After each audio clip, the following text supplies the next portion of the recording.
नमस्कार, मैं हूं चित्रा त्रिपाठी। शाम के 5 बजने वाले हैं। यह वक्त है आप सभी के बेहद पसंदीदा कार्यक्रम दंगल का। आज का दंगल देश के चुनाव में संविधान के नाम पर हो रही सियासी चर्चा को लेकर है। पीएम मोदी ने आज बिहार की चुनावी रैली में कहा कि विपक्ष संविधान बदलने का डर दिखाकर अफवाह की राजनीति कर रहा है, जबकि खुद बाबा साहेब आंबेडकर भी आ जाएं तब भी देश का संविधान नहीं बदला जा सकता।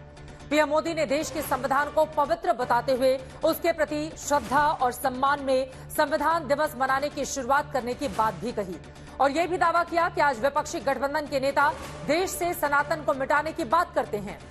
उस सनातन धर्म के 80 से 90% लोगों ने बाबा साहेब के साथ मिलकर ही संविधान बनाया है। दरअसल बीजेपी के कई नेताओं की ओर से बयान आ चुका है कि देश में संविधान बदलने के लिए अब की बार 400 पार वाला लक्ष्य हासिल करना जरूरी है। बीजेपी नेताओं के इन्हीं बयानों के हवाले से कांग्रेस से लेकर आरजेडी तक और आम आदमी पार्टी से लेकर महबूबा मुफ्ती तक की आशंका जाहिर कर रही हैं कि अगर अब की बार बीजेपी जीती तो देश में लोकतंत्र खत्म हो जाएगा, संविधान बदल जाएगा। पीएम मोदी ने आज इन्हीं हमले पर पलटवार करते हुए दावा किया कि देश का संविधान पवित्र है और हरगिज नहीं बदला जा सकता। ऐसे में सवाल है कि क्या 400 सीट पाने पर देश का संविधान बदले जाने का खतरा हो सकता है? क्या लोकतंत्र खत्म होने और संविधान बदलने का डर दिखाना सिर्फ विपक्ष की चुनावी राजनीति है? और क्या 400 सीटें पाने के बाद भारतवर्ष सनातन राष्ट्र की ओर आगे बढ़ने लगेगा? पक्ष विपक्ष के ऐसे तमाम सवालों पर आज के दंगल में होगी बड़ी चर्चा, लेकिन पहले हमारी ये रिपोर्ट देखिए।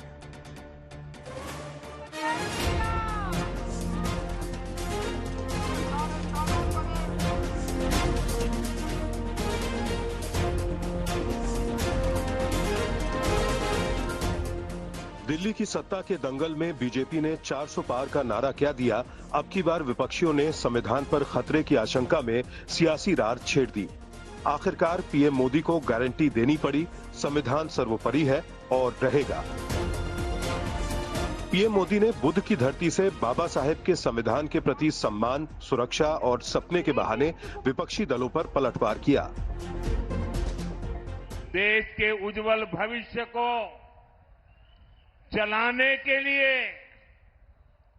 नियमों के अंतर्गत आगे बढ़ाने के लिए हमारे पास एक ही पवित्र व्यवस्था हमारा संविधान है। संविधान निर्माताओं का सपना था कि भारत समृद्ध बने, इसलिए हमारी सरकार ने संविधान को एक श्रद्धा का स्थान मिले, संविधान को आस्था का स्थान मिले, संविधान की भावना को हर देशवासी तक पहुंचाने के लिए लगातार काम किया है। हमारी ही सरकार ने देश में संविधान दिवस मनाने की शुरुआत की। तो प्रधानमंत्री नरेंद्र मोदी की ओर से बार बार देश को भरोसा दिया जा रहा है कि विपक्षी दलों की ओर से जो बातें गढ़ी जा रही हैं वो पूरी तरह से झूठी हैं, गलत हैं, जनता इस बहकावे में नहीं आए। तो वहीं विपक्षी दलों की ओर से पलटवार किया जा रहा है, चाहे वो राहुल गांधी हो, मल्लिकार्जुन खड़गे हो, ममता बनर्जी हो, तेजस्वी यादव हो या फिर अखिलेश यादव। उन लोगों की ओर से आरोप लगाए जा रहे हैं कि भारतीय जनता पार्टी संविधान बदलने की तैयारी कर रही है। कई ऐसे मुद्दे हैं जिसको लेकर बड़ी चर्चा करने वाले हैं। खास मेहमानों की मौजूदगी है, उनका परिचय आपसे करवा देती हूं। शहजाद पूनावाला जी, राष्ट्रीय प्रवक्ता भारतीय जनता पार्टी के हमारे साथ जुड़ चुके हैं। Kuldeep Kumar ji, MLA spokes person आम आदमी पार्टी के हमारे साथ जुड़े हुए हैं। प्रियंका भारती जी, स्पोक्स पर्सन आरजेडी के हमारे खास मेहमान हैं, आपका बहुत स्वागत है प्रियंका जी। राजीव रंजन जी, स्पोक्स पर्सन जेडीयू के हमारे साथ जुड़ चुके हैं। आशुतोष जी, पॉलिटिकल एनालिस्ट भी हमारे साथ जुड़े हुए हैं, आप सभी का बहुत बहुत स्वागत है। शहजाद पूनावाला जी, सबसे पहले आपसे ही शुरुआत करते हुए, पीएम की ओर से भले ही इस बारे में भरोसा दिया जा रहा हो देश को कि संविधान बदलने की कोई गुंजाइश नहीं है, वो सबसे पवित्र है और खुद बाबा साहब आंबेडकर आ जाएं तो भी इसको बदला नहीं जा सकता है, लेकिन विपक्षी दल चुनावी माहौल में इस सियासत को लेकर जिस तरह से आगे बढ़ रहे हैं, क्या वो भारतीय जनता पार्टी के लिए बड़ी चुनौती नहीं बन जाएगा? क्योंकि आप ही के कई ऐसे नेता हैं जिनकी ओर से संविधान बदलने का बयान दिया जा चुका है। अब जब डैमेज करेंगे आपके नेता तो कैसे कंट्रोल होगा? शहजाद जी, सबसे पहले तो चित्रा जी, आपको और आपके दर्शकों को रामनवमी की अग्रिम शुभकामनाएं और सियावर रामचंद्र जी की जय। और मुझे उम्मीद है कि इसको गैर संवैधानिक न कहा जाएगा, क्योंकि संविधान की प्रतियों में प्रभु श्री राम के ही चित्र है, परंतु वो एक अलग विषय है। देखिए, ये जो लोग टेप रिकॉर्डर बजा रहे हैं कि हम आएंगे तो संविधान बदल देंगे, संविधान कुचल देंगे, ये तो जब से भाजपा की शुरुआत हुई है 1980 से ये टेप रिकॉर्डर चल रहा है। वाजपेयी जी की सरकार बनी तब भी ये टेप रिकॉर्डर चला, अब मोदी जी के 10 साल की सरकार चली वो तब भी ये टेप रिकॉर्डर चल रहा है। पर जो ये टेप रिकॉर्डर बजाते हैं, इनका ट्रैक रिकॉर्ड क्या है? किसने 106 बार जो संविधान बदला गया है उसमें से 90 से अधिक बार संविधान को बदला? कांग्रेस ने। किसने 42वां अमेंडमेंट लाकर संविधान में जो संविधान की आत्मा है प्रियम्बल, उसको कुचलने का काम किया? कांग्रेस ने। किसने संविधान में ऐसे संशोधन इमरजेंसी के कालखंड में लाए और इमरजेंसी को लागू किया जो संविधान की आत्मा के साथ सबसे बड़ा अन्याय था? कांग्रेस ने। किसने संविधान में पहला अमेंडमेंट लाकर जो बोलने की आजादी थी उस पर अंकुश लाया? कांग्रेस ने। आज जो संविधान कह रहे हैं, इन्होंने तो संविधान के खिलाफ अभी उनके लगातार नेता बात भी कर रहे हैं। भाई, भारत एक देश नहीं है, ये कौन कह रहा है? राहुल गांधी। भारत के टुकड़े हो जाना चाहिए और विभाजित हो जाना चाहिए, दक्षिण को आजादी मिल जानी चाहिए, डीके सुरेश कह रहे हैं। जिस प्रकार से इनके एआई राजा कहते हैं कि भारत एक देश ही नहीं है, ये संविधान के साथ है, संविधान के खिलाफ है। और मुझे बताइए कि संविधान पर हमला हो कहां रहा है? भाई, बंगाल में जब एनआईए की टीम पर हमला होता है या संदेश खाली की अनुसूचित जाति की महिलाओं के साथ बलात्कार होता है और शाहजहां को बचाया जाता है, ये संविधान पर हमला है या नहीं है? अधीर रंजन जी बताते हैं। जब खेड़ा गिरफ्तार होते हैं तो कांग्रेस पार्टी बताती है आम आदमी पार्टी ने संविधान पर हमला किया।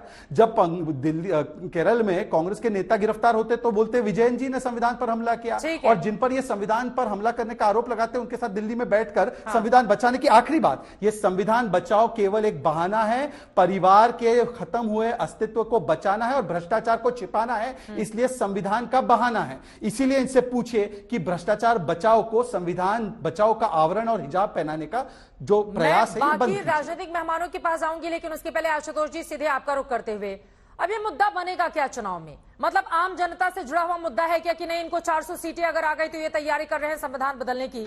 आज तो प्रधानमंत्री ने 2 टूक स्पष्ट कर दिया ना कि ये संविधान बदलने का जो बार बार झुंझुना विपक्ष की ओर से लोगों के बीच ले जाकर बजाया जा रहा है वो पूरी तरह से गलत है।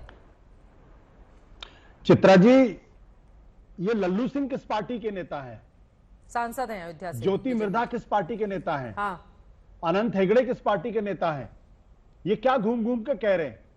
ये तो घूम घूम के कह रहे हैं ना कि भाई भारतीय जनता पार्टी को 400 सीट दे दो क्योंकि हमको संविधान बदलना है।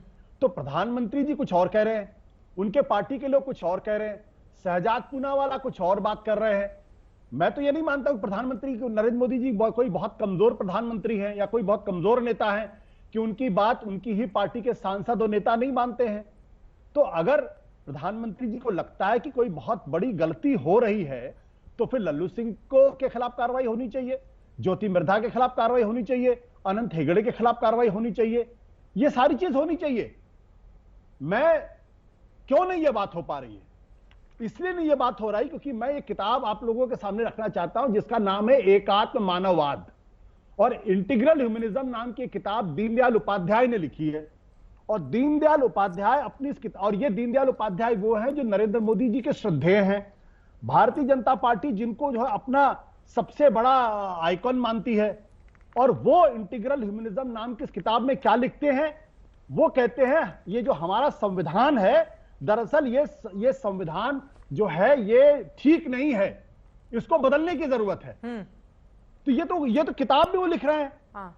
और जब वो किताब में लिख रहे हैं, जैसे अभी इन्होंने शहजाद पूनावाला ने कहा कि इंडिया क्या है, यूनियन ऑफ स्टेट्स। अभी जो शहजाद बता रहे थे अपनी किताब में लिखते हैं यूनियन ऑफ स्टेट्स है। अब दीनदयाल उपाध्याय जी की किताब का हवाला देने की क्या जरूरत है? उधर शहजाद पूनावाला ने वो आंकड़े मेरे पास भी हैं कि यहाँ पर किस तरह से संविधान में कई बार जब लगा कि संशोधन, अब तक 106 बार संशोधन हो चुका है, तो जब जरूरत पड़ी है संशोधन तो हुआ है ना आशुतोष जी। तो बार बार ये कहना कि नहीं बीजेपी ही ऐसे करेगी, 400 आ गई तो ऐसा हो जाएगा, समय समय पर जिस को जरूरत पड़ी है उन प्रधानमंत्री या उन सरकार ने संशोधन किया है आशुतोष जी। तो इसको इतना बढ़ा चढ़ाकर क्यों बताया जा रहा है? क्या बदल जाएगा देश में? बढ़ाने चढ़ाने की बात ही नहीं है ये। हाँ। तो संविधान में संशोधन करना एक अलग चीज है, संविधान में को बदलना एक अलग चीज है। बीजेपी के जो 3 नेताओं के मैंने नाम लिए हैं और दीनदयाल उपाध्याय समेत, उनका यह कहना है कि संविधान जो है वो ठीक नहीं है, इस संविधान को आमूलचूल बदलने की जरूरत है। और इस संविधान में जो दीनदयाल उपाध्याय लिखते हैं दीनदयाल उपाध्याय तो ये भी लिखते हैं कि ये जो संघवाद है, मैं पढ़ देता हूं, इतना होने पर भी हमने अपने संविधान को संघात्मक बनाया, जैसे इसका मतलब हमने फेडरल बनाया है। हाँ। जो बात व्यवहार में रखी वो तो अमान्य कर रही है। हाँ। संघात्मक प्रणाली में इकाइयों की निजी सत्ता और प्रभुता होती है, वो एक समझौते के अनुसार तो वो तो साफ तौर पे कह रहे हैं कि इस देश को संघीय ढांचा चाहिए नहीं। प्रधानमंत्री जी कोऑपरेटिव फेडरलिज्म की बात करते हैं, हाँ। दीनदयाल उपाध्याय जी कुछ और बात करते हैं। हाँ। तो भाई जब पार्टी दो मुंह में बात कर रही हो, हाँ। उनके सबसे बड़े आइकन संविधान को ही नहीं मानते हैं, हाँ। संविधान को बदलने की बात करते हैं, तो फिर ये सवाल तो उठेगा कि नहीं उठेगा। ठीक है, बोलिए शहजाद जी। जो इंटीग्रल ह्यूमनिज्म का जो कॉन्सेप्ट है, हाँ। दीनदयाल उपाध्याय को डिसोन करते हैं और वो उनकी बातों से पूरी तरीके से सहमत नहीं है। ठीक है, बोलिए। 1984 में इंटीग्रल ह्यूमनिज्म को अपनी पार्टी का विचारधारा बना है, ठीक है, तो लोग सवाल करेंगे। हाँ बोलिए शहजाद जी। चित्रा जी, अब मुझे उम्मीद है कि जिस प्रकार से मैंने आशुतोष को सुना वो भी मेरी बात सुनेंगे, बीच में इंटरप्ट नहीं करेंगे। पहले तो आशुतोष जी को भी मैं शुभकामनाएं देना चाहता हूं कि उन्होंने कम से कम इस डिबेट में एज ए प्रोफेशनल एनालिस्ट ये स्वीकारा है कि बीजेपी की 400 पार होने ही वाली है और इसीलिए उनको ये सारी शंकाएं जो है एक प्रकार से चिंतित कर रही है। दूसरी बात, उन्होंने कुछ नाम गिनवाए।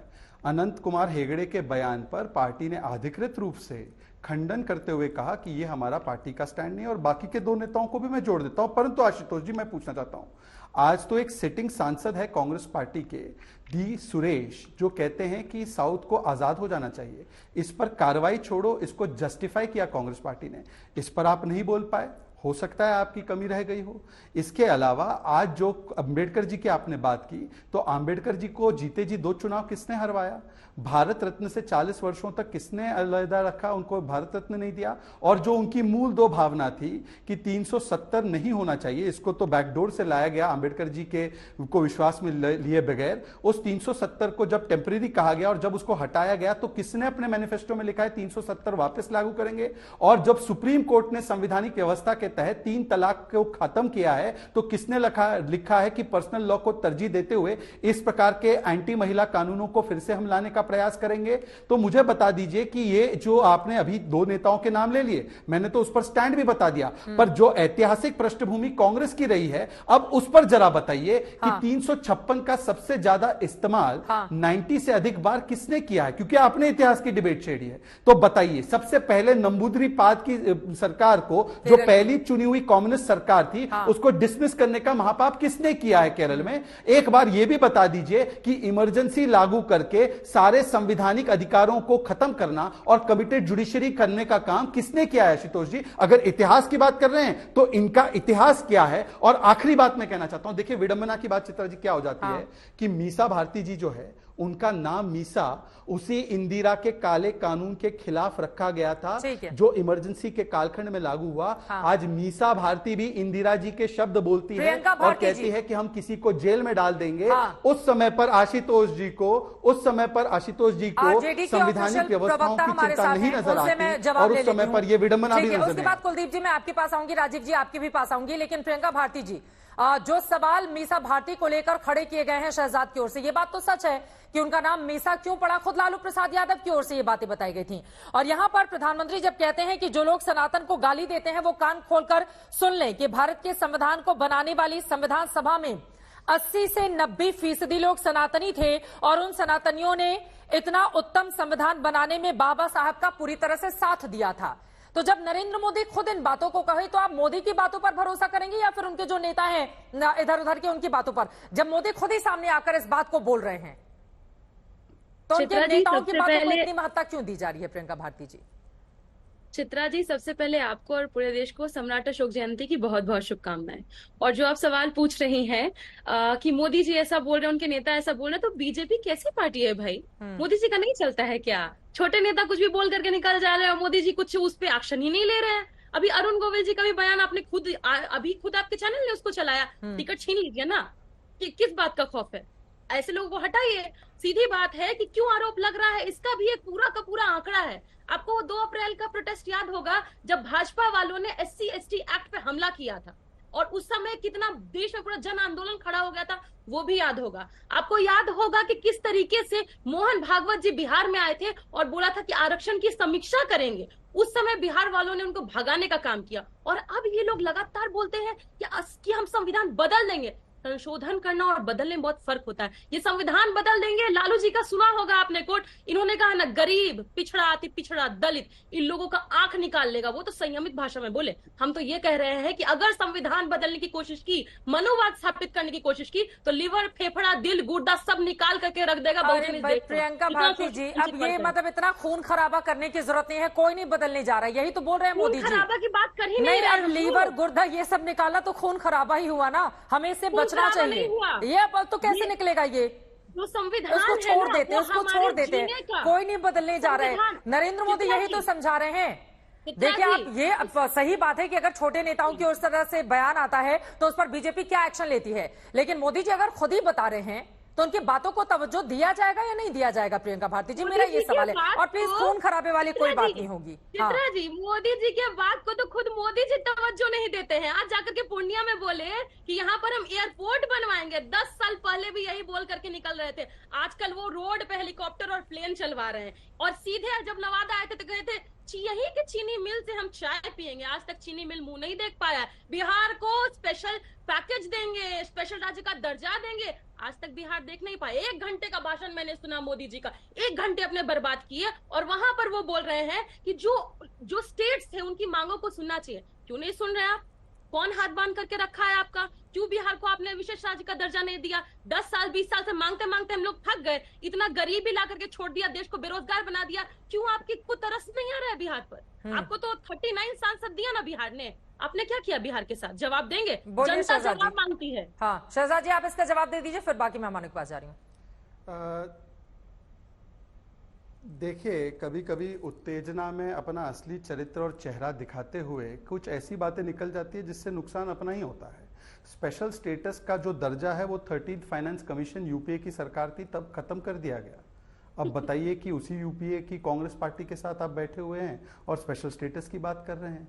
कर सकते हैं भाई, मीसा नाम रखने के बाद जिन्होंने मीसा में बंद किया उसकी ही भाषा बोलने लग गए हैं आप लोग। और दूसरी बात, इन्होंने अभी बात की कि किस प्रकार से हम खून खराबा कर देंगे, लिवर गुर्दा निकाल देंगे। तो बताइए ना, SC/ST समाज को इतने वर्षों तक 370 जब तक लागू था तब तक, भाई बीच में मत बोलिए भाई चित्रा जी, इस प्रकार से गुंडई वाली डिबेट नहीं हो सकती।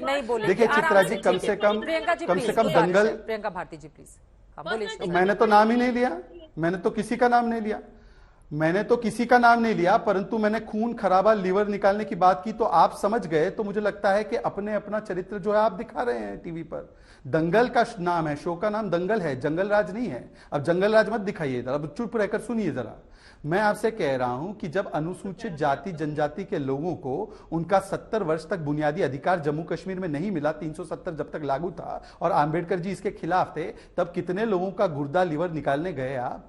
संदेश खाली में अनुसूचित जाति जनजातियों की महिलाओं के साथ शाहजहां बलात्कार करता रहा तो वहां पर तो पलड़े में आपने तोल कर देख लिया कि शाहजहां वोट बैंक जरूरी है, इसलिए किसी का लिवर गुर्दा निकालने नहीं गए आप वहां पर। और लिवर गुर्दा निकालना था तो बताइए ना कि जो महिलाओं के साथ अत्याचार होता है उसको रोकने के लिए यूसीसी, जो संविधान में, 1 सेकंड बीच में मत बोलिए, यूसीसी की व्यवस्था जो संविधान में, ये तो आंबेडकर जी लगा कर गए। अब बता दीजिए एक बार कि आप आंबेडकर जी के साथ है ना, तो एक बार बताइए कि आंबेडकर जी के यूसीसी के साथ है या आंबेडकर जी के खिलाफ जाकर कट्टरपंथी जैसे शाहजहां और औरंगजेब मानसिकता वाले लोगों के साथ है और यूसीसी के खिलाफ है। आप 3 तलाक कानून के साथ है या 3 तलाक फिर से लागू करवाने के साथ है। चित्रा जी, आगे बढ़ने से पहले जो प्रियंका जी हिंसा भड़काने वाली बातें कर सकती है, उनसे जरा तथ्यात्मक बातों पर जवाब ले लीजिए कि यूसीसी और 3 तलाक पर इनकी पार्टी का क्या स्टैंड है, क्योंकि सबसे ज्यादा प्रताड़ित उसमें अल्पसंख्यक महिलाएं और अनुसूचित जाति जनजाति की महिलाएं हुई। इसके जवाब दीजिए। उसके बाद में फौरन आऊंगी प्रियंका जी से 3 लाइन में जवाब जल्दी से। जी, आपको तो क्या कहूं, लज्जा आती नहीं। युवा है इस देश के, देश का युवा आईएलओ के डेटा, सीएसडीएस के डेटा, सबके हिसाब से बेरोजगारी से जूझ रहा है। आपको तो रोजगार दे दिया भाजपा ने, प्रवक्ता बना दिया, लेकिन देश का जो 83% युवा आज भी बेरोजगारी का दंड दे रहा है, उसके लिए क्या कहिएगा? जो मुद्दे के सवाल है पूछिएगा नहीं, पास्ट में लेके जाइएगा, फ्यूचर में लेके जाइएगा, वर्तमान। चित्रा जी, जवाब लीजिए जो सवाल पूछा है, इस पे मैं जवाब दे दूंगा, पर चर्चा जिस पर उस पर सवाल पूछिए। उनको बोलने दीजिए। अब मुझे लग रहा है बाकी लोगों को भी ले आऊं, अदरवाइज उन लोगों की बात रह जाएगी। राजीव रंजन जी, कुलदीप जी भी जुड़े हुए हैं, उसके बाद शहजाद जी, सबकी बातों का इकट्ठा जवाब दीजिएगा। जवाब नहीं आया पर यूसीसी और 3 तलाक पर, संदेश खाली पर मुंह नहीं खुला। कुलदीप जी, मुझे लगता है संदेश खाली यूसीसी पर, हाँ, UCC प्रियंका को जी का भी लेकर मुंह नहीं संदेश खुल खाने को रहा है, लेकर। प्रियंका इसमें वाड्रा का कुलदीप भी जी, नहीं खुल रहा है। कुलदीप जी, सरकारी तौर दिल्ली में नहीं आप खुलेगा। लोग साथ में चुनाव लड़ रहे हैं, तो जब जनता के बीच जाएंगे तो इन मुद्दों पर आप लोगों को भी तो जवाब देना होगा ना कुलदीप जी। और प्रधानमंत्री ने कहा है कि कोई भी आ जाए बदल नहीं सकते हैं संविधान, फिर भी इसको इतना बड़ा मुद्दा बनाकर लोगों के बीच क्यों जा रहे हैं? इससे मिलेंगे क्या वोट? कुलदीप कुमार जी। चित्रा जी सोचिए आज प्रधानमंत्री जी को ये बात भाषणों में क्यों कहनी पड़ रही है? इसलिए कहनी पड़ रही है प्रधानमंत्री जी को क्योंकि प्रधानमंत्री जी लगातार इसकी प्लानिंग कर रहे थे कि इस देश के कॉन्स्टिट्यूशन को, बाबा साहब अम्बेडकर संविधान को कैसे बदला जाए। ये बात मैं नहीं कह रहा हूं, ये प्रधानमंत्री जी के आर्थिक सलाहकार समिति के जो अध्यक्ष हैं विवेक देबरॉय, वो ये खुद कहते हैं कि अमेंडमेंट से काम नहीं चलेगा, पूरा संविधान बदलना पड़ेगा। ये मैं नहीं कह रहा हूं, ये अनंत हेगड़े कहते हैं कि 400 पार इसलिए चाहिए कि इस देश का कॉन्स्टिट्यूशन हमें बदलना है।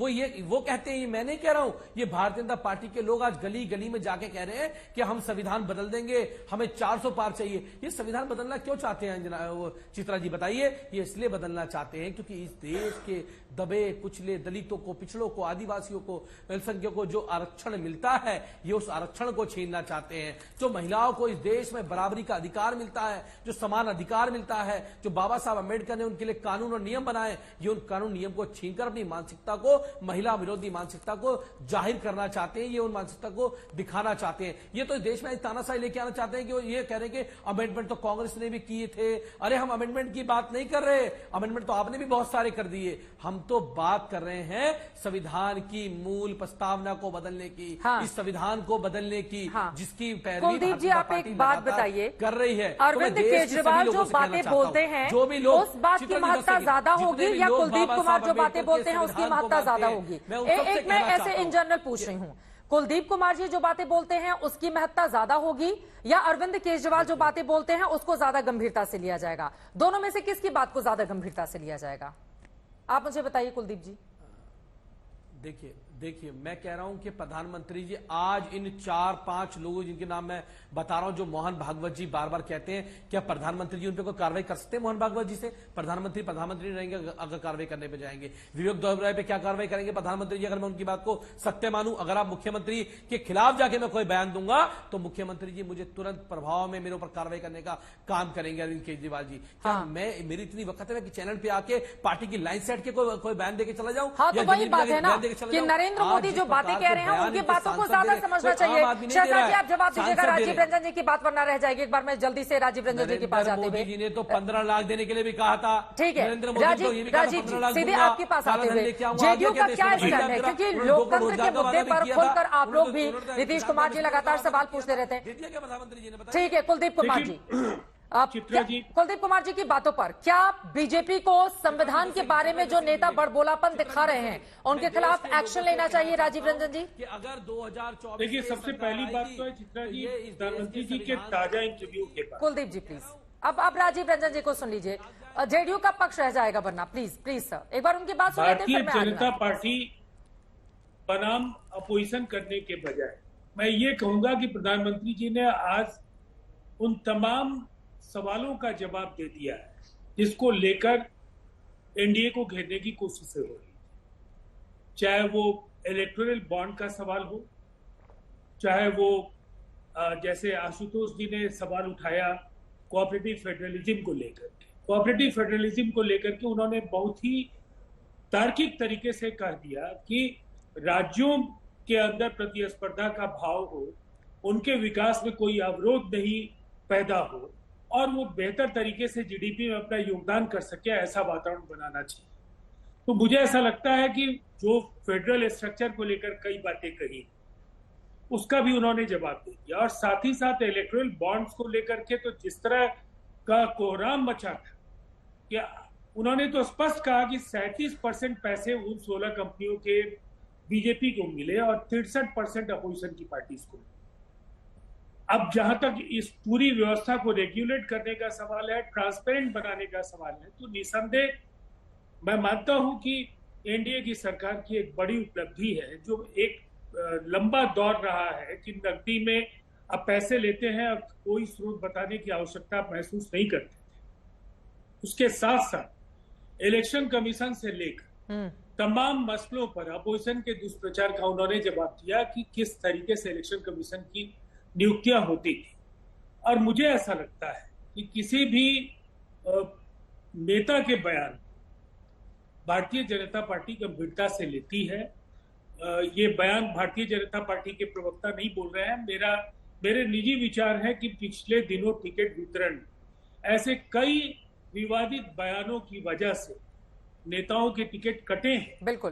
तो ये अब ये इसका रिश्ता किस तरह से जोड़ा जाए मैं नहीं जानता हूं, लेकिन प्रधानमंत्री जी न केवल एनडीए के सबसे बड़े नेता हैं, वो देश के प्रधानमंत्री हैं और भारतीय जनता पार्टी के तो निसंदेह वो सबसे बड़े नेता हैं। और वैसी स्थिति में उन्होंने जिम्मेदारी के साथ रोजगार से लेकर तमाम सवालों पर जो विजन 2047 को लेकर के जो बातें उन्होंने कही, इससे विकास, रोजगार, क्षेत्रीय संतुलन और तमाम मसलों पर उन्होंने बेबाकी के साथ एक एजेंडा तय कर दिया है। हाँ। और इसका सामना करने की स्थिति बटे हुए विपक्ष के लिए क्यों नहीं है।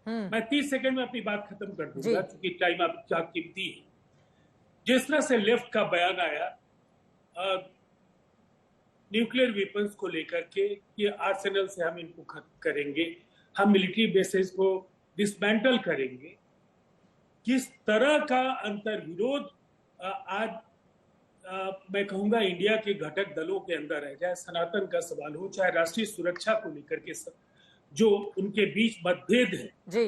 कई ऐसे सवाल हैं जिससे ये अगर गलती कोई हो जाए, ऐसी कोई स्थिति नहीं बनती है। 400 सीट हासिल हम करेंगे, लेकिन फिर भी आपको सत्ता में आने के बाद किस तरह के विरोधाभासों का सामना करना पड़ सकता है, इंडिया के नेताओं को तो ये समझ में भी अभी नहीं आ रहा। ठीक है, मैं जरा जवाब ले लेती हूँ। मुझे लगता है एक बार शहजाद जी मैं आपके पास आ रहा हूँ। एक बार आशुतोष जी, ये अपनी अस्तित्व बचाने की लड़ाई है इंडिया गठबंधन के कई घटक दलों की, या फिर संविधान बचाने की दुहाई देकर नरेंद्र मोदी को मैदान में लाने की कोशिश है?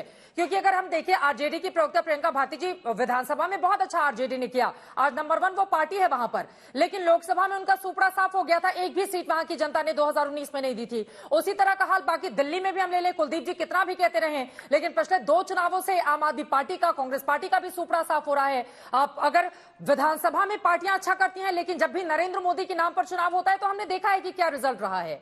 और उसी तरह की स्थिति 2024 में हो सकता है बने, जैसा कि कई राजनीतिक विश्लेषक अनुमान लगा रहे हैं। तो ये तो अपने अस्तित्व की लड़ाई है ना। अब संविधान की दुहाई देकर जनता के बीच वोट मांगनी जाइएगा, क्या इसका असर पड़ेगा?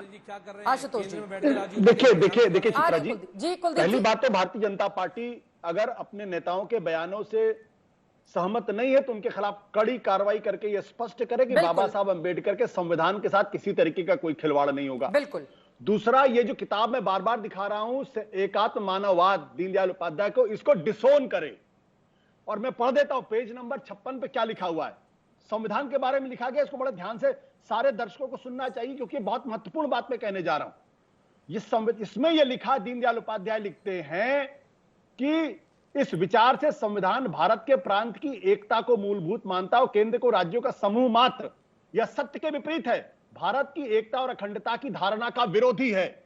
इसका मतलब जो भारत का संविधान है वो भारत की एकता और अखंडता की भावना के विपरीत है। ये दीनदयाल उपाध्याय कह रहे, मैं नहीं कह रहा हूं। और आगे क्या कहता है, हमारा संविधान संघात्मक न होकर एकात्मक होना चाहिए। यानी उनके कहने का मतलब यह कि जो फेडरल स्ट्रक्चर ये नहीं होना चाहिए, इसकी जगह पूरे देश भर के अंदर एक सरकार होनी चाहिए, बाकी सरकार नहीं होनी चाहिए।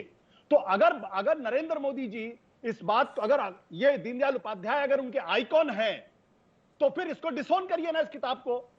और अगर मैं गलत कह रहा हूं तो मेरे खिलाफ कार्रवाई करिए आप। सर ये तो स्पष्ट तौर पे कह रहा हूं, 1965 को मुंबई में दिए गए 4 व्याख्यानों में से एक एकात्म मानववाद तब की किताब को लेकर आज पिछले 2 चुनाव में आपने देखा है क्या रिजल्ट रहा है। मैं कह रहा हूं, और अभी मौजूदा वक्त में कि नहीं एकात्म मानववाद को आप डिसोन कीजिए, बोलिए ये किताब पूरी तरह से कौन मानेगा? नहीं होता। हाँ, चुनाव सब कुछ नहीं होता, चुनाव ही सब कुछ होता है सर। अगर यहाँ पर कुलदीप कुमार जी प्रचंड तरीके से बैठे हुए हैं विधानसभा में, वो करके चुनाव ही ये तय करता है कि लोकतंत्र में जनता ने किसको बिठाया है सिर माथे पर। आप कैसे चुनाव को कर सकते हैं? चित्रा जी मैं फिर गंभीरता के साथ कहता हूं, भारतीय जनता पार्टी के जो आदर्श पुरुष हैं गोलवलकर, वो अपनी किताब में लिखते हैं कि मुसलमानों को सेकंड ग्रेड सिटीजन बनाएंगे हम लोग। हाँ। भाई जब आपके नेता ये बात कह चुके हैं, गोलवलकर कह चुके हैं, दीनदयाल उपाध्याय कह चुके हैं, हाँ। तो फिर नरेंद्र मोदी के कहने का कोई अर्थ ही नहीं है। हाँ। और अगर नरेंद्र मोदी जी इस बात को साबित करना चाहते हैं देश के प्रधानमंत्री कि संविधान में कोई बदलाव नहीं होगा, तो फिर उन्हें अपने पार्टी के कार्यकर्ताओं के खिलाफ कार्रवाई करनी चाहिए। हाँ। और गोलवलकर और ये जो दीनदयाल उपाध्याय की किताबों को डिसोन करना चाहिए, कहना चाहिए इसमें जो चीजें लिखी हुई गई है हाँ। उसका भारतीय जनता पार्टी से कोई लेना देना नहीं है। और वो कसम खा के कहती है कि बाबा साहब अंबेडकर के बनाए हुए संविधान को हाँ। वो बिल्कुल नहीं बदलेंगे, उसमें कोई छेड़छाड़ नहीं करेंगे। मतलब आशुतोष जी जो किताब लिख रहे हैं उसको खूब बढ़ा चढ़ाकर पेश किया जाए। बाकी लोग जो लिख कर गए, आपने भी आरएसएस को लेकर किताब लिखी आशुतोष जी, मैंने पढ़ी हुई है वो किताब। हाँ, तो इस तरह की बातें रोज एक किताब लेकर आप आते हैं और रोज कहते हैं बीजेपी इसको डिसोन करे। ठीक है शहजाद जी, आप जवाब दीजिए उनकी बातों पर। वो कह रहे हैं जब तक एक्शन नहीं लेंगे आप अपने नेताओं के खिलाफ जो लोग संविधान बदलने की बात कर रहे हैं, तब तक मैसेज साफ नहीं जाएगा। शहजाद जी। आशुतोष जी से विनम्र मेरा आग्रह है कि मेरी भी बातें सुन ले। आशुतोष जी को आम आदमी पार्टी ने एक समय पर डिसोन कर दिया, पर आज भी आशुतोष जी आम आदमी पार्टी को डिसोन नहीं करते हैं और कभी कभी उनकी मोहब्बत उफान ले लेती है, तो मैं समझ सकता हूं। परंतु आशुतोष जी मैं आपसे पूछना चाहता हूं, आप पहले तो मन बना लीजिए। ये कल वाला जो डिबेट मैंने देखा उसमें कह रहे थे ये मोदी तानाशाह है, ये आशुतोष जी कह रहे थे, या इस प्रकार का उनका इकोसिस्टम कह रहा था। आज कह रहे हैं कि मोदी जी की कोई सुनता नहीं है पार्टी में। तो आशुतोष जी उस दिन सुधांशु जी ने 2 वाक्यों में आपके कॉन्ट्रडिक्शन दिखाया, आज भी आपका कॉन्ट्रडिक्शन आ रहा है। आप तय कर लीजिए कि आपको कौन सी साइड की बात रखनी है। हालांकि कोई भी साइड रखनी है पर आप रखिए। और डिसोन आज तक आपने आम आदमी पार्टी को नहीं किया है, दिल में आपके है तो अच्छी बात है। परंतु मैं आपसे पूछना चाहता हूं आशुतोष जी, इंडिया अगेंस्ट करप्शन का मूवमेंट जब शुरू हुआ था, मुझे पता है मान्यवर वो दिखाने की जरूरत नहीं है, आंबेडकर जी के पद चिन्हों पर उनके पंचतीर्थ को हमने ही बनाया। आपकी कांग्रेस पार्टी ने और जो इंडी गठबंधन में बैठे ना उन्होंने कर्पूरी ठाकुर जी को भारत रत्न टाइम से दिया, ना उन्होंने आंबेडकर जी को दिया। और आंबेडकर जी की जो मूल भावना थी कि 370 हटे और यूसीसी रहे और यूसीसी लागू हो, उसके खिलाफ वो आज भी बोलते हैं, मैनिफेस्टो में छापते हैं। उल्टा जिन्ना वाला मैनिफेस्टो प्रकाशित करते हैं, उसको भी जरा उठाकर दिखाइए। आप विश्लेषक की भूमिका में हैं, पार्टी है या पत्रकार है वो जरा तय कर लीजिए आप। अब मैं आता हूं आगे की बात पर। देखिए उन्होंने कहा था जब 2011 में आशुतोष जी और इंडिया अगेंस्ट करप्शन में सारे लोग थे, तब उन्होंने संविधान बदलने की बात की थी, ये अरविंद केजरीवाल ने। इन्होंने कहा था कि राइट टू रिकॉल होना चाहिए, ये उनका एक इंपॉर्टेंट बिंदु था कि हम संविधान में संशोधन करके राइट टू रिकॉल लाएंगे। वो संविधान तो बदला नहीं गया, परंतु पार्टी का संविधान बदलकर आजीवन केवल एक ही कन्वीनर रहेंगे अरविंद केजरीवाल, वो व्यवस्था बना दी। अब मैं स्पेसिफिक सवाल पूछना चाहता हूं, अरे वो भी बता दीजिए ना, संविधान बदलने वाला बयान जो दिया जा रहा है शहजाद जी, इधर उधर नहीं ना, जो लोग संविधान बदलने की दुहाई दे रहे हैं आपकी पार्टी में, एक्शन कब होगा उनके खिलाफ? एक्शन लीजिए तब तो समझ में आएगा कि हाँ वास्तव में गंभीर है बीजेपी। चित्रा जी मैं एक एक करके आ रहा हूं, आपने 3, साढ़े 3, 4 मिनट उनको बोलने दिया, तो कम से कम उतना नहीं तो आधा तो समय दीजिए, तो मुझे बोलने तो दीजिए। मैं आपसे यह पूछना चाह रहा हूं कि एक बार जो कुलदीप जी ने कहा कि हमारा प्लान है, हम प्रस्तावना बदलना चाहते हैं। देखिए चित्रा जी ये तरीका ठीक नहीं है, मैंने सबकी बात सुनी। हाँ बोलिए कुलदीप जी, मैं आ रही हूँ आपके पास। चित्रा जी इन्होंने कहा, कुलदीप जी ने कहा, आपकी बात हो जाएगी फिर मैं कुलदीप जी के पास। ने कहा कि ये लोगों को 400 मिल जाए, इनको 400 मिलेगा तो ये प्रस्तावना बदल देंगे। मान्यवर प्रस्तावना बदलने का काम एक ही बार हुआ है, वो 1976 में इंदिरा गांधी जी की सरकार ने किया, संविधान का संशोधन करके। उस पर स्टैंड ले लीजिए, प्रस्तावना बदली गई है और वो एक ही बार बदली गई है, और वो किस स्थिति में बदली गई थी ये आपके सामने है। उनके साथ बैठकर आप हमें ज्ञान दे रहे हैं प्रस्तावना बदलवाने का। मैं दूसरी बात पूछना चाहता हूं कुलदीप जी से स्पेसिफिकली, और स्पेसिफिक जवाब लीजिए चित्रा जी, क्योंकि हर बात का स्पेसिफिक जवाब मैं तो देता हूं। इनसे पूछिए कि 370 को एब्रोगेट करने के पक्ष में आम आदमी पार्टी ने साथ में वोट किया था। आज कांग्रेस के मैनिफेस्टो जो इंडिया अलायंस में इनके साथी है, उन्होंने लिखा है 370 पुनर्लागू करना है। क्या यह संविधान के साथ है या ये आंबेडकर जी के खिलाफ है, और उस पर आम आदमी पार्टी का क्या स्टैंड है? यूसीसी जो संविधान में है, जिसको सुप्रीम कोर्ट ने कहा है कि लागू होना चाहिए, इस यूसीसी के खिलाफ केवल कांग्रेस ने नहीं, आरजेडी ने, समाजवादी पार्टी ने, सभी ने बयान भी दिए और लिखा भी है इस यूसीसी के खिलाफ क्या स्टैंड है। और आशुतोष जी कार्रवाई मांगते हैं ना, आशुतोष जी एक बार बता दीजिए। हमने तो अनंत कुमार हेगड़े पे जो कार्रवाई हुई है इसका बताने का काम राजीव जी ने किया है, परंतु आप बताइए डीके सुरेश के विचार बारे में आपका क्या विचार है? ए राजा के बारे में आपका क्या विचार है, जो सनातन की समाप्ति की बात करते हैं उनके बारे में आपका क्या विचार है। और दूसरी बात, ये जो पुराने बयान गिनवाते हैं 2014, 19 और अब 24 में, हमें तो जनता वोट कर रही है, पर जनता जब वोट करके हमें जिताती है तो संवैधानिक संस्थाओं पर जो सवाल उठाते हैं, जब पंजाब में चुनाव जीतते तब इलेक्शन कमीशन ठीक होता है, जब इनको चंडीगढ़ का वर्डिक्ट मिलता है तब सुप्रीम कोर्ट ठीक होता है, पर जब जेल कोर्ट भेजती है तो उस हाई कोर्ट पर सवाल उठाने का काम करते हैं या अंबेडकर के साथ है, अंबेडकर के खिलाफ है। ईवीएम और ईसी पर सवाल उठाने का काम करते हैं आशुतोष जी या अंबेडकर के साथ है, अंबेडकर के खिलाफ है। नहीं, आशुतोष जी पहले इसका जवाब दे और 370 और यूसीसी पर जवाब दे। पहले कुलदीप जी से ले लेती हूँ, फिर आशुतोष जी के पास। कुलदीप जी। चित्रा जी देखिए दीनदयाल उपाध्याय जी पे इन्होंने जवाब नहीं दिया, जबकि इनके आइकॉन है, इनके पार्टी कार्यालय में फोटो लगती है, उनकी जयंती मनती है, वो खुद संविधान के बारे में क्या कह रहे हैं, उसकी प्रस्तावना के बारे में क्या कह रहे हैं, उस पर जवाब ये ना एक विचारधारा होती है, ये उस विचारधारा से आते हैं जो विचारधारा इस देश के संविधान के शुरुआत से ही विरुद्ध रही है। ये वो भारतीय जनता पार्टी है जिन्हें 52 साल तक अपने संघ के मुख्यालय पर देश का तिरंगा झंडा नहीं लगाया, इन्होंने तिरंगे को नहीं माना। ये भारतीय जनता पार्टी, ये उस विचारधारा से आने वाले लोग हैं, तो इनका ना कोई चित्रा जी आज इनको कोई स्टैंड नहीं। आज प्रधानमंत्री जी कह रहे हैं, लेकिन पूरे देश को पता है कि प्रधानमंत्री जी का झूठ जितने कॉन्फिडेंस से बोलते हैं इस देश में कोई और दूसरा व्यक्ति नहीं बोल सकता। उन्होंने कहा था 15 लाख अकाउंट में आएंगे, किसी के आया आज तक? उन्होंने कहा बेरोजगारी खत्म हो जाएगी, किसी की हुई बेरोजगारी? आज तक खत्म। बुलेट ट्रेन लाने का वादा किया था, 100 स्मार्ट सिटी बनाने का वादा किया था, आज तक आया नहीं आया, क्योंकि इनकी विचारधारा क्या है, ये वो लोग हैं जब देश की संसद का उद्घाटन होता है तो वहां देश की राष्ट्रपति को नहीं बुलाते, क्योंकि वो एक महिला है, आदिवासी समाज से आती है। जब राम मंदिर का उद्घाटन किया जाता है उसमें आदिवासी महिला को नहीं बुलाते हैं, क्योंकि वो महिला आदिवासी है। रामनाथ कोविंद जी को नहीं बुलाते हैं क्योंकि वो दलित राष्ट्रपति थे। ये इनकी मानसिकता है। रात को बेटी को जलाया जाता है तो ये उनके साथ खड़े होते हैं, जो बेटी का बलात्कार करते हैं, ये वो लोग हैं। ये हमेशा से इस देश के दलित पिछड़े लोगों के, महिलाओं के विरुद्ध वाले लोग हैं। ये उनके खिलाफ जल्दी से एक लाइन में शहजाद जी। चित्रा जी, जरा इन लोगों को, चित्रा जी, देश की प्रथम आदिवासी राष्ट्रपति जो महिला आदिवासी राष्ट्रपति बनी, उसको बनाने का काम हमने किया। इन्होंने उनके खिलाफ वोट किया, उनके पहले संबोधन का बहिष्कार किया, संविधान दिवस का बहिष्कार किया। और दीनदयाल उपाध्याय जी ने क्या कहा, छोड़ दीजिए, इंदिरा गांधी ने तो किया ना, संविधान को कुचला उन्होंने इमरजेंसी लगाकर, उनके साथ बैठे हैं।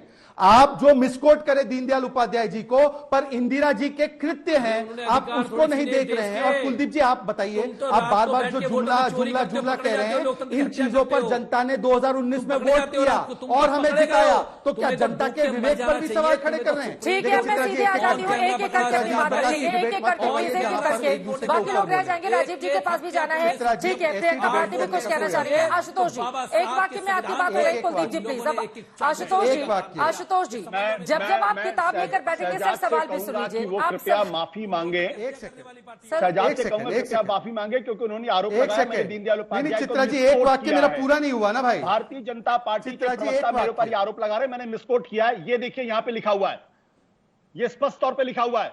तो राष्ट्रीय प्रवक्ता अगर राष्ट्रीय चैनल पर आकर गलत बयानी करेंगे तो मैं तो उनको माफ कर दूंगा, लेकिन ये वही भारतीय जनता पार्टी के जनसंघ के लोग हैं जिन्होंने बाबा साहब अंबेडकर का पुतला जलाया था। जब हिंदू कोड बिल लाया जा रहा था, बाबा साहब को लेकर गालियां दी गई हैं और जनसंघ के लोगों ने गालियां दी गई, आरएसएस के लोगों ने गालियां दी गई। चित्रा जी, एक सेकंड चलाया है। बोले चित्रा जी, इस प्रकार का झूठ प्रसारित नहीं होना चाहिए आपके चैनल पर। नहीं, आप इसकी जिम्मेदारी ले रही हैं क्या चित्रा जी? अरे आप बैठे हुए चित्रा जी, क्या आप इसकी जिम्मेदारी ले रही हैं? ये जो कह रहे हैं कि गलत बोले, सही बोल रहे हैं शहजाद पुनावाला जी। बिना कोई रोक टोक इस प्रकार का झूठ बोलना किया गया है सर। एक सेकंड, एक सेकंड। बाबा साहब अंबेडकर के बनाए हुए संविधान के बारे में भागवत कहते हैं कि उसमें नहीं, एक सेकंड चित्रा जी, मैं इधर इंटरव्यू करूंगा। बाबा साहब अंबेडकर का इससे ज्यादा अपमान क्या कर सकते हैं? एक सेकंड बोलिए। अब शहजाद जी, चित्रा जी आने दीजिए, चित्रा जी आने दीजिए, माफी मांगनी चाहिए। चित्रा जी, मैं आपसे रिक्वेस्ट कर रहा हूँ, मुझे देखिए ये गलत तरीका है। चित्रा जी, आप उनको रोक नहीं रही हैं, मेरी बात आने दीजिए। तो चित्रा जी इनसे कहिए ये माफी मांगे। चित्रा जी आने दीजिए मेरी बात को। सर आप बोलने देंगे? चित्रा जी आने दीजिए मेरी बात को, नहीं आ पा रही है, आप मुझे अवसर दीजिए। ये मैं किताब दिखा रहा हूँ आपको। चित्रा जी, ये तरीका सही नहीं है। आशुतोष जी, आप जवाब दे देते हैं। शहजाद जी सही नहीं है भाजपा के साथ। अरे शहजाद जी, आप भी लगातार बोलते रहते हैं ना, वो चुप होंगे तभी तो मैं बात करूंगी। शहजाद पुनावाला जी, अब भाजपा के साथ या आम आदमी पार्टी के साथ या किसके साथ, आप लोग खुद में तय कर लीजिए। यहाँ पर एंकर किस किस को, मैं लगातार बोल रही हूँ, कोई नहीं चुप होगा तो मैं कैसे उनको चुप करा सकती हूँ? ठीक है, मैं आशुतोष जी, मैंने जो बात आशुतोष जी, है, उनकी जो बात उसका सुन लीजिए प्लीज। जवाब देने आशुतोष जी दीजिए और प्लीज पूरा सुन लीजिए, सब आपने दीजिए। कई आरोप लगाए हैं, उस पर जवाब सुनने का धैर्य भी दिखा लें साहब प्लीज। डिबेट छोड़ के भाग जाएंगे, शहजाद बता रहा हूं मैं। बोले शहजाद जी। चित्रा जी मैं जवाब दूं? चित्रा जी, किसी एक तथाकथित जनसंघ के नेता के बारे में जिसने बाबा साहब आंबेडकर जी की पुतले को जलाया नहीं जलाया, उस पर भाजपा के प्रवक्ता से पूछा जा रहा है। परंतु अगर आशुतोष में ईमानदारी नैतिकता हो तो पूछिए उनसे कि आंबेडकर जी ने एक नेहरू की कैबिनेट जब छोड़ी तो नेहरू जी के विषय में क्या। बीच में नहीं बोलना है चित्रा जी, ये तरीका गलत है। Chitra ji, this is not fair. Chitra ji, ये तरीका सही नहीं है आज तक का कि कुलदीप जी को विंडो पे डालकर मेरी बातों को डाउन किया जा रहा है। ये तरीका, this is not right. Chitra ji, मैं अपनी बात रख रहा था, उसमें कुलदीप जी के विंडो को काट कर जब मैं स्पेसिफिक जवाब दे रहा हूं तो मुझे इंटरप्ट किया जा रहा है और मेरी बात को दबाया जा रहा है कुलदीप जी को बीच में लाकर। नहीं चित्रा जी, ये तरीका नहीं, मैं चुप रह जाऊंगा अगर मुझे आप अवसर नहीं देंगे। कुलदीप जी प्लीज, मैं अवसर नहीं देंगी तो मैं चुप रह जाऊंगा। भाजपा कुछ नहीं बोलेगी, चलिए बोलिए बोलिए। अगर आपका मन ही नहीं है कि भाजपा अपना बात कुलदीप जी की आवाज डाउन कर दीजिए प्लीज। बोलिए शहजाद जी। मैं फिर से अपनी बात को शुरू करूंगा और मुझे उम्मीद है आज तक इस प्रकार का नहीं करेगा कि कुलदीप जी का ऑडियो बढ़ा दे और बीच में मुझे बोलने ना दे। मैं बीच में नहीं बोला आशुतोष जी के। मैं कह रहा हूं कि आशुतोष जी किसी तथाकथित जनसंघ के नेता की बात करते हुए भाजपा से वर्तमान में जवाब मांगते हैं तो आंबेडकर जी ने क्या कहकर नेहरू जी की कैबिनेट छोड़ी, क्या कहकर आंबेडकर जी ने जब उनको दो बार नेहरू जी ने चुनाव हराया तो उनका क्या स्टैंड था, जरा उसको कोट कीजिए।